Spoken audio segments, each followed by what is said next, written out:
Alright, so it's Monday. Let's start the week off strong with an excellent game of Zerg versus Terran between two absolute channel favorites. Spawning here in the top left-hand corner of the map, Submarine, playing with the hot pink Zerg drones. He's from Finland. He's the most dominant StarCraft 2 player in the world, and he goes by the name of Serral. His opponent, though, I mean, I've mentioned this many times before in the past, but I genuinely think if you want to discuss like the most dominant StarCraft 2 pro gamer of all time, really, the only name that should be on this list is the man right here with the green Terran pieces from South Korea. We're looking at none other than INnoVation's main command center. Anyways, I've discussed both of these players many times before on the channel, in case you've never heard of them before. I mean, first off, welcome to the StarCraft 2 channel. Welcome to the StarCraft 2 scene. Make sure to subscribe as well, so you get notified when future videos go up. But just take it from me, both of these guys are ridiculously good at the game. Alrighty, so here we go. Let us just jump straight into what both of these guys are doing.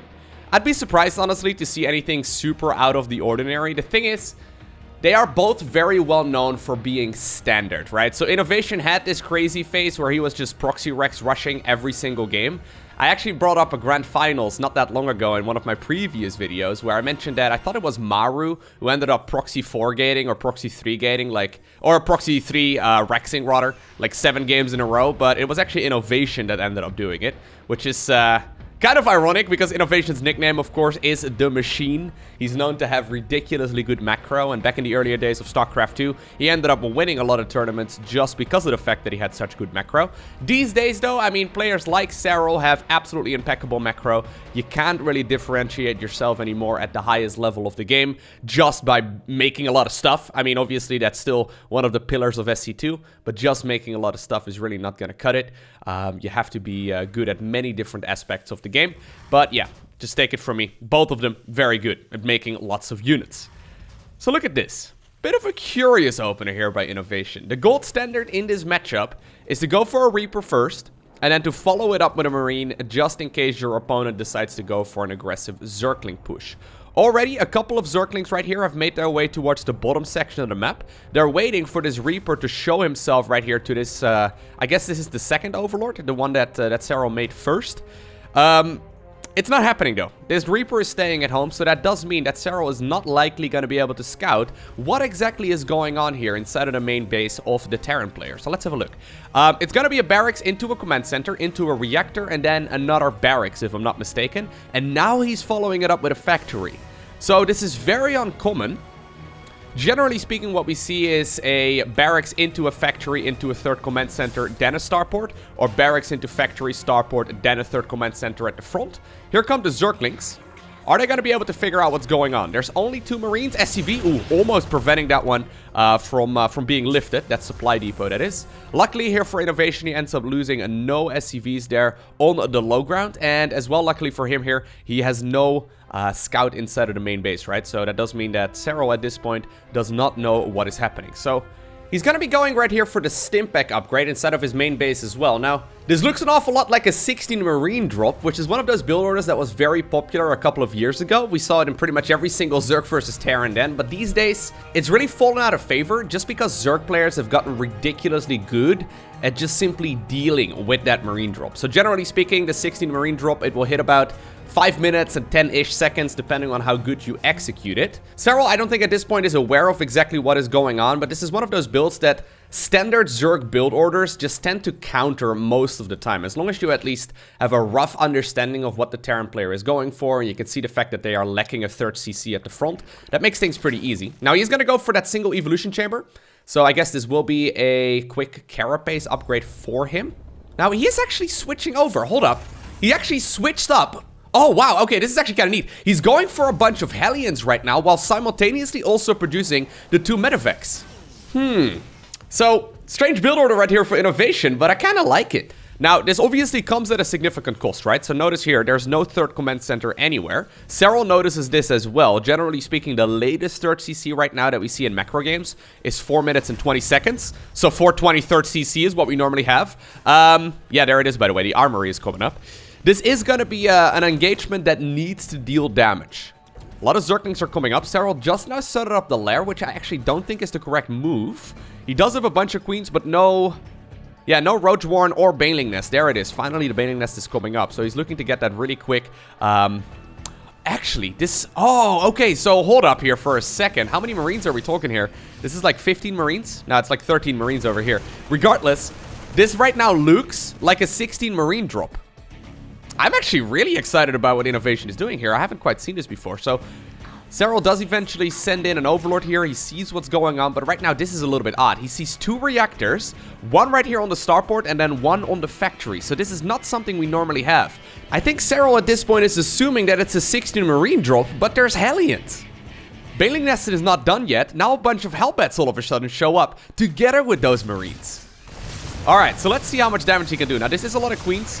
These Medivacs obviously are not to be underestimated, but I love the idea of having the Hellbats in the front right now and the Marines with that Stimpack that's dealing a ton of damage. Additional Hellbats are coming in. Those Zerglings get absolutely roasted. Couple of Banelings there do morph in, so that's going to be helpful. Combat Shield even finishes up right now in the middle of that engagement, so all of a sudden those Marines just found themselves a bunch of shields that they didn't have earlier. Beautiful micro here as well by INnoVation, and he takes a dominating advantage here. Takes out pretty much all the workers over here at the 3rd base. Is he going to be able to pick up the hatchery here as well? That's the real question right now. Oh my god. Oh, he's going... Oh, yeah, I love this. Additional factories are coming up. He's going for the +1 weapons upgrade here as well. I don't think the 3rd base will fall, but that's 14 workers going down right now. And INnoVation takes a very, very nice lead. So I love this. He's opening up with a Stimpack upgrade, but now he's transitioning towards a full-on mech build. So 2nd Armory is coming up. Additional factories are coming up as well. 3rd CC eventually finishes. Now, obviously, that one, like we discussed already, is extremely late. But I like this. Now, INnoVation really wants to get the kill on the 3rd base. He's got to be careful that he doesn't overextend here. Bailing speed has just now been started, so that won't be finishing here anytime soon. I'm liking this follow-up push once again. Although the micro there probably could have been a little bit better on the Hellbats. I think Inno is probably going to be forced to back off here eventually. Yeah. He's not going to be able to finish up that 3rd hatchery. If he would have gotten the kill on that, I'm pretty sure that that would have sealed the deal. This right now puts Serral at the very least in a spot where he can still continue playing. Now, what I like about this, right, and why I just got really overly excited is because of the fact that this right now 100% looks like a bio opener. I have not actually seen Terran players take a... well, he's going to scout it right now. I have not really seen him take the Stimpack upgrade and then actually transition to watch freaking Mech. Yeah, look at this. So Serral right now figures out that there are additional factories. At this point in the game, if it is a bio opener, so a marine-based opener, you will only ever see, like, well, 1 factory. Usually later on we see a 2nd, maybe a 3rd in the ultimate late game. So this is 100% mech right now. But this is not quite something that I've really seen before. So now all of a sudden he's stuck in a bit of a weird spot, right? So this is already hurting him as well. But he's stuck in a weird position in the sense that the Evolution Chamber is researching melee upgrades. He's going into the missile upgrade right now as well, but he's got no units other than the Queens that benefit from it. So he's going to be going for the Roach Warren here. I guess he wants to go for the Roach Ravager Ling Bane. The problem with Roach Ravager Ling Bane is that you need to get yourself like 75 plus workers out before you can properly make use of that, right? And he just doesn't have that economy. Only just now is when the 4th base goes up. So this is putting Serral in a very awkward spot. Now, Serral is probably the most resilient player in the game. Maybe Maru. It's hard to say. Maru, I mean, I've seen many games where Maru is behind and then for some reason, he either manages to stay in the game for like another 20 minutes or he ends up squeezing out a victory regardless. But Serral is very much so the Maru of Terran in that, or of the Maru of Zerg in that regard. He's ridiculously good at actually staying in the game and just not dying, which is a pretty good skill to have. Now, I'm pretty sure though, yeah, that this 4th base is going to be dying. And that hurts him quite a bit once again. In the meantime, on the side of the Terran player, we're looking right here at additional factories once again being added on. 4th command center now coming up right here at the front as well. There's a bunch of siege tanks here in position. This is not something you can push into, especially not with like Ling Bane. It's just not going to happen, right? So continued harassment right now with the Medivacs and then with those Marines as well. This is so cool, man. I know it's quite popular. I actually don't really know exactly right now about the current meta in StarCraft 1, but I know at the very least at some point we saw quite a bit of this in SC1, where you basically open up with a bunch of bio units and then you transition towards mech later on once you have more economy to actually pump out multiple units at once. This is neat. I really, really like this right here for INnoVation. Not something we normally see in the game.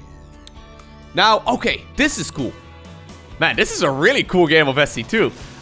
Generally speaking, Swarm Hosts are not a very popular unit right now, but I gotta say, I love it. So, Swarm Hosts, I mean, we see them every once in a while against Protoss. I know that, like, Scarlet is quite fond of playing them against Protoss.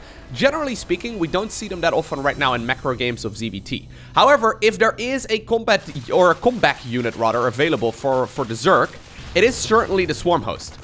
Like, Swarm Hosts are ridiculously good at getting value, right? So, the unit compositions that we see Zerg players play all the time right now, like, well, mostly the Baneling, right? The Ling Bane style.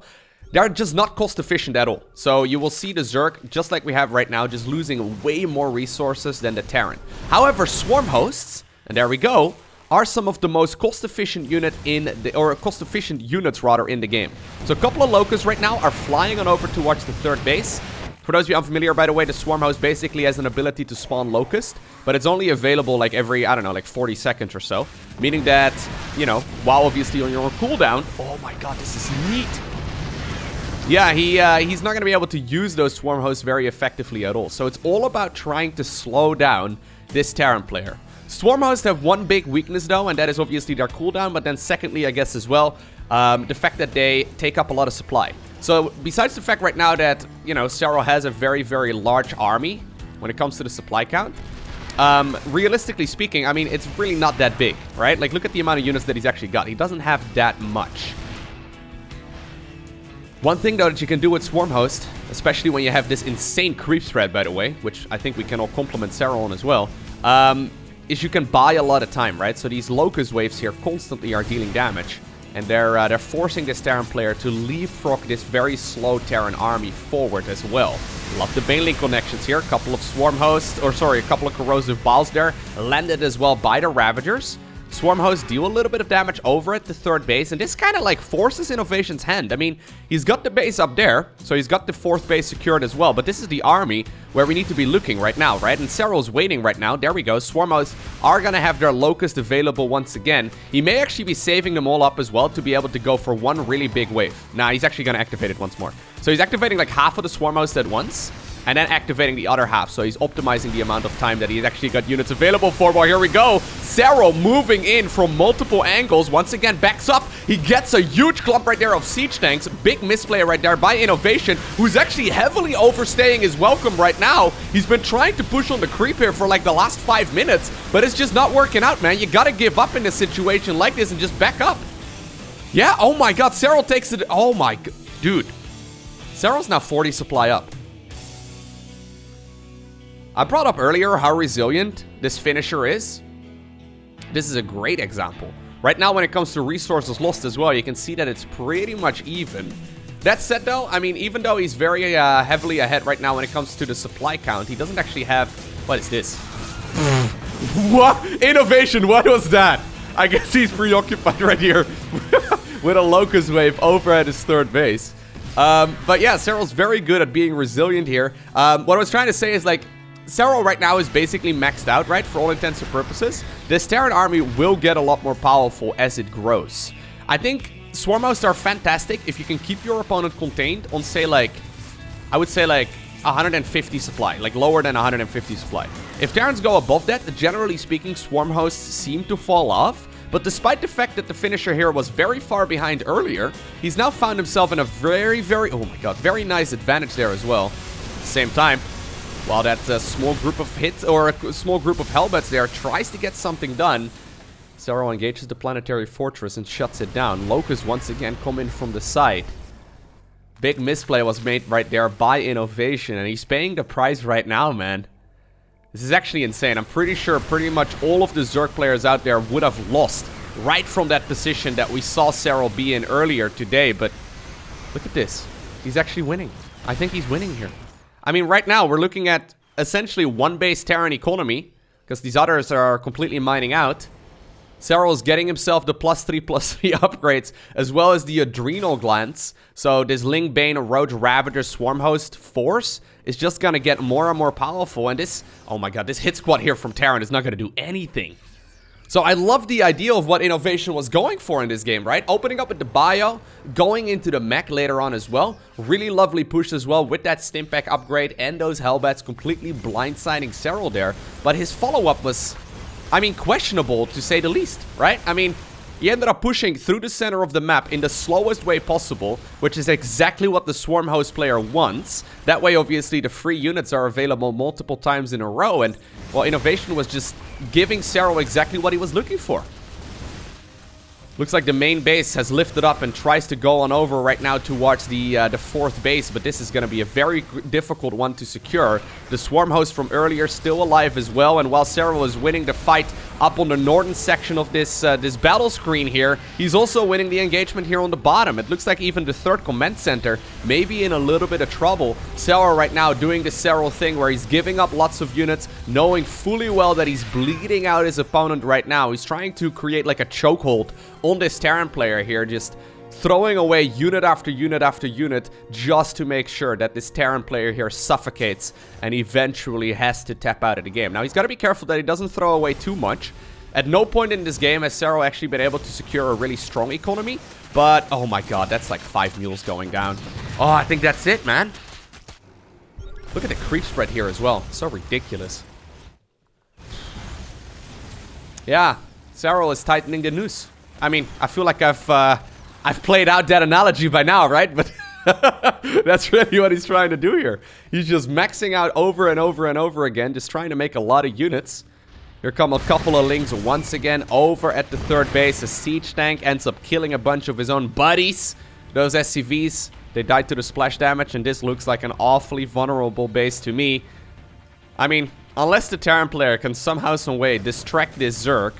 Guess a little Hellbat push over here. Hellbat drop here. Blue flame Hellbat drop over at the fourth is nice, but yeah, they end up falling here eventually. That means that the Locust wave can now start flying on over to watch this fourth base of INnoVation. This is really the only money that he's got right now. Locust deals so much damage. Look at that. Absolutely insane damage. Zerglings coming in for the counterattack over here. Wouldn't be surprised to see maybe the Roaches and the Banelings heading on over in this direction as well. Serral playing this cautiously and making sure that he does not lose. I think he's probably still a little shaken up from that early game. Not entirely sure what this Terran player ended up opening up with. Here we go. Banelings. Oh my god, Serral. You're so nasty at playing this game, dude. The crazy part is that they keep nerfing Zerg. And for some reason, he keeps winning. There it is. Serral. I mean, they call you the GOAT, the greatest of all time, for a very good reason. And I think that this game kind of shows it, right? He ended up almost losing his third base there. And somehow, some way, he crawled himself back into the match. Now, obviously, that required mistakes, right? On the side of the Terran player here. But INnoVation ended up playing right into what Serral wanted. And, well, there it is. Game over. About 10 minutes later. I hope you enjoyed watching this video. If you did, hit that like button down below if you want to see more. Hit that subscribe button so you get notifications as soon as future videos go live. Special shout out to the Patreon supporters. Thank you guys very much for your generosity. But for now, I want to thank you for watching. Have an awesome day. Don't forget to smile. And I'll see you once again in the next one.